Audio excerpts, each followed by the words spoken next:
Selamat pagi saudara dan sahabat dimanapun Anda berada. Senang berjumpa di dalam One Verse a Day. Kita mau merenungkan firman Tuhan. Sebelumnya marilah kita berdoa. Ya Allah, kami sungguh bersyukur untuk hari baru yang Tuhan beri, untuk kekuatan iman pengharapan di dalam Tuhan.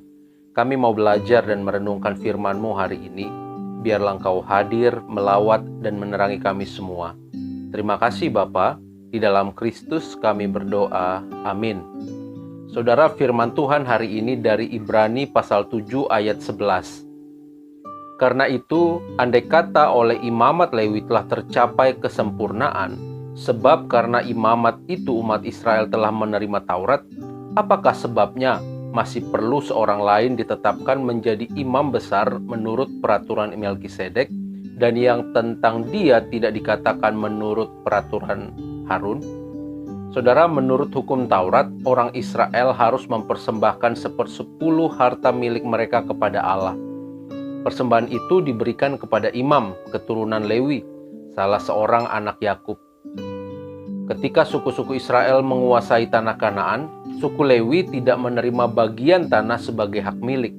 Sebaliknya, mereka ditugaskan untuk melayani Allah dan bertanggung jawab atas peribadahan orang Israel. Karena itu, orang Lewi berhak mendapatkan 1/10 dari hasil panen hewan kurban yang dipersembahkan kepada Allah untuk menafkahi diri mereka sendiri dan juga keluarga mereka. Namun, berdasarkan pendapat penulis kitab Ibrani, ternyata ada satu titik di mana kaum Lewi tidak dapat menjalankan tugasnya dengan sempurna, sehingga diperlukanlah sosok imam lain yang lebih sempurna, baik secara personal maupun performa keimamannya.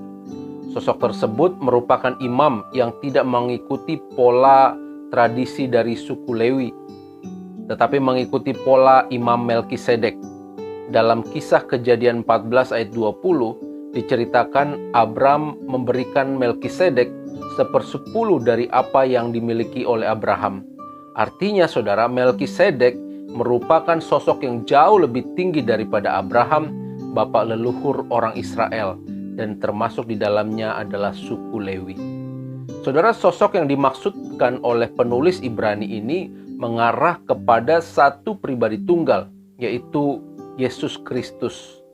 Kristus merupakan sosok ideal yang menjadi pengharapan yang jauh lebih baik bagi umat atau kaum Ibrani. Kristus menjadi sosok sempurna yang dapat mengarahkan mereka kembali mendekat kepada Allah. Di dalam dan melalui Kristus, umat Allah mencapai kesempurnaan di hadapan Allah. Yesus adalah kurban itu sendiri yang menjadi perantara umat dengan Allah, sekaligus yang melayakkan umat datang di hadapan Allah. Sahabat, dalam sebuah kisah diceritakan ada seorang lelaki bermimpi bahwa dia sedang berjalan menyusuri pantai dengan Tuhan. Di langit tergambar berbagai peristiwa masa lalu hidupnya. Setiap kali dia melihat, ada 2 pasang jejak telapak kaki di pasir. Satu pasang adalah jejak kakinya dan sepasang lainnya milik Tuhan. Namun, dia melihat bahwa terkadang hanya ada 1 pasang telapak kaki saja. Dan ketika dia mengingat-ingat, di saat itulah dia merasakan kepedihan, kesulitan, pergumulan, tantangan di dalam hidupnya. Hal ini menjengkelkannya, dan dia pun mengeluh kepada Tuhan sambil berkata, "Tuhan, Engkau berkata kepadaku bahwa bila aku memutuskan mengikutimu, Engkau akan selalu berjalan menyertai aku. Tetapi sekarang aku melihat bahwa justru pada saat-saat yang paling sulit dalam hidupku, cuma ada 1 jejak telapak kaki saja. Aku tidak mengerti mengapa Engkau meninggalkanku justru pada saat aku membutuhkan Tuhan."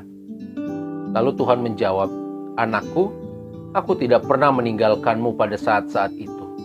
Kamu hanya melihat jejak 1 pasang kaki, karena justru pada saat-saat yang sulit itulah aku sedang menggendongmu." Saudara, dalam kehidupan ini, Kristus adalah sentral, pusat bagi kehidupan kita orang percaya. Karena Kristus sudah menyelamatkan kita. Dia menjadi imam besar yang menggendong kita, melayakkan kita di hadapan Allah. Pengorbanannya di atas kayu salib itu merupakan bukti kasih Allah kepada kita, umat yang percaya. Saudara, hari ini kita dipanggil untuk memberikan persembahan yang terbaik di hadapan Allah, yakni seluruh kehidupan kita. Saudara dan saya adalah umat tebusan Allah. Kini kita adalah kepunyaan Allah. Itu sebabnya bersyukurlah oleh karena Kristus kita dilayakkan untuk mempersembahkan hidup yang berkenan di hadapan Allah. Kiranya Roh Kudus menyertai dan menopang kita senantiasa. Amin. Mari kita berdoa. Ya Allah, kami sungguh bersyukur untuk firman Tuhan yang boleh kami dengar dan kami renungkan. Kami diingatkan hari ini agar kami senantiasa hidup di dalam kasih dan pengorbanan-Mu. Engkau adalah Kristus, imam besar kami, yang menjadi perantara kami untuk bisa berjumpa dengan Allah. Sekarang kami bisa berhadapan dengan Allah muka dengan muka. Setiap hal yang kami lakukan itu dilayakkan oleh pengorbanan Kristus. Terima kasih Bapa, biarlah Roh Kudus-Mu yang terus memegang tangan kami untuk berjalan teguh di dalam iman, percaya, dan pengharapan di dalam Kristus di tengah-tengah pergumulan dan tantangan yang kami hadapi. Terima kasih Bapa, di dalam Kristus kami berdoa. Amin. Tuhan memberkati kita semua, saudara.